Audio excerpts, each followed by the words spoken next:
Welcome to new TV Telugu. ఇప్పుడు Telangana top ని చూద్దాం. వక్ఫ్ బిల్లు అంశాన్ని అక్బరుద్దీన్ కంటే మొదట లేవనెత్తింది తానే అని సీఎం రేవంత్ అన్నారు. ఆనాటి నుంచి ఇప్పటి వరకు ముస్లింలకు ఎక్కువ అవకాశాలు కల్పించింది కాంగ్రెస్ పార్టీనని చెప్పారు. కొడంగల్లో ముస్లింల అభివృద్ధికి ఎమ్మెల్యేల నుంచి 25% మంజూరు చేశామని తెలిపారు. ఒక్క సంతకంతో కొడంగల్కు అన్ని వస్తాయని, మీరు వెళ్లి ఎవరినో అడగాల్సిన పని లేదన్నారు.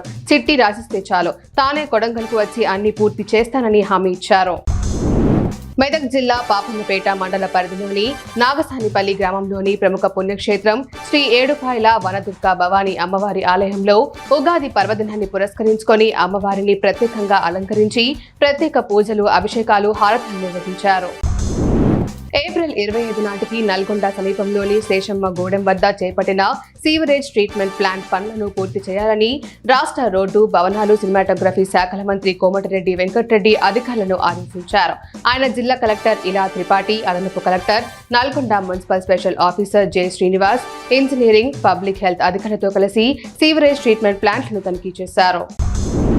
మల్కాజ్గిరి చౌరస్తాలో ఏర్పాటు చేసిన చలి వేంద్రాన్ని జీహెచ్ఎంసీ అధికారులు తొలగించడంపై బీఆర్ఎస్ నాయకులు నిరసన వ్యక్తం చేశారు. ప్రజల కోసం ఏర్పాటు చేసిన చలి వేంద్రాన్ని కాంగ్రెస్ కుట్రపూరితంగా తొలగించిందని జగదీష్ గౌడ్ ఆరోపించారు. జీహెచ్ఎంసీ అధికారులు కాంగ్రెస్ నాయకుల తొత్తులుగా మారారని మండిపడ్డారు. ఇలాంటి చిల్లర రాజకీయాలు మానుకోవాలని అధికారులకు, కాంగ్రెస్ నేతలకు హితవు పలికారు.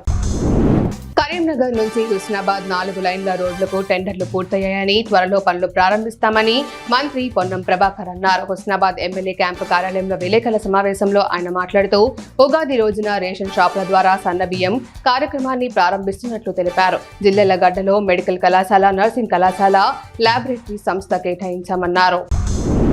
జోగులాంబ, గద్వాల జిల్లాలో చరిత్రాత్మక స్థలాలు కబ్జా చేస్తే ఎంతటి వారినైనా సరే సహించేది లేదని బీజేపీ రాష్ట్ర కౌన్సిల్ సభ్యులు బండల వెంకట్రాములు తేల్చి చెప్పారు. జిల్లా కేంద్రంలో పురాతన బావిని రాజకీయ పలుకుబడితో బావిని పూడ్చి కబ్జా చేసిన వారిపై చట్టపరమైన చర్యలు తీసుకోవాలని డిమాండ్ చేశారు. ఈ సందర్భంగా జిల్లా కేంద్రంలోని పాత బావి వద్ద బీజేపీ నాయకులు ఒకరోజు నిరసన దీక్ష చేపట్టారు. మహబూబ్ నగర్ జిల్లా దేవరకద్ర నియోజకవర్గం అడ్డాకుల మండలం రాచాలలో గ్రామ యువత ఆధ్వర్యంలో పలువురు దాతల సహకారంతో ఛత్రపతి శివాజీ మహారాజ్ తనయుడు శంభాజీ మహారాజ్ జీవిత చరిత్ర ఆధారంగా నిర్మించిన చావా చిత్రాన్ని ప్రదర్శించారు. స్వరాజ్య స్ఫూర్తిని, దేశభక్తిని పెంపొందించేలా ఉన్న చావా చిత్రాన్ని ప్రదర్శించడం అభినందనీయమని పలువురు కొనియాడారు. చిత్ర ప్రదర్శనను గ్రామ ప్రజలు, యువకులు అధిక సంఖ్యలో హాజరై వీక్షించారు. కొమరంభీం ఆసిఫాబాద్ జిల్లా కాగజ్ నగర్ పట్టణంలో విశ్వవసునామ సంవత్సర ఉగాది పండుగ పురస్కరించుకొని శివాలయాలు భక్తులతో కిటకిటలాడుతున్నాయి. పట్టణంలోని త్రినేత్ర శివాలయంలో ఉదయం నుంచే స్వామివారికి ప్రత్యేక పూజ నిర్వహించి భక్తులకు ఉగాది పచ్చడి ప్రసాదంగా ఇచ్చారు. ఈ సంవత్సరం ప్రతి ఒక్కరు సుఖ సంతోషాలతో ఉండాలని ఆలయ ప్రధాన అర్చకులు తెలిపారు. సిద్దిపేట జిల్లా హుస్నాబాద్ పట్టణంలో ఇఫ్తార్ విందు కార్యక్రమంలో ముఖ్య అతిథిగా మంత్రి పొన్నం ప్రభాకర్ పాల్గొన్నారు. నెల రోజులకు ఉపవాస దీక్షలతో ఉన్న ముస్లిం సోదరులకు మంత్రి రంజాన్ శుభాకాంక్షలు తెలిపారు. ప్రజాపాలన, ప్రభుత్వం అందిస్తున్న సంక్షేమం, అభివృద్ధి కార్యక్రమాలు ముందుకు వెళ్తేలా ప్రార్థనలు చేయాలని కోరారు. ఇఫ్తార్లో భాగంగా స్వయంగా ముస్లిం సోదరులకు వడ్డించి అక్కడే భోజనం చేశారు.